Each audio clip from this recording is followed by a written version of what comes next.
What's going on, guys? Happy 4th of July weekend.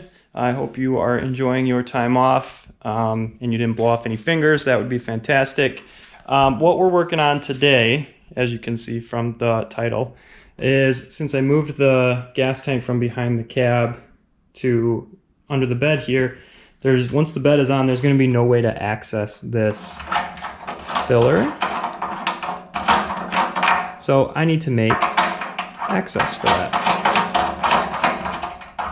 So what we're going to do, we're going to cut out a square of that. I've got a couple marine grade hinges. I don't really want to make it just look like I cut a square out of it.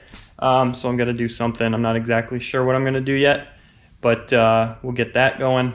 And I'm going to try and make it blend in and look old. So we're not redoing the inside of the bed.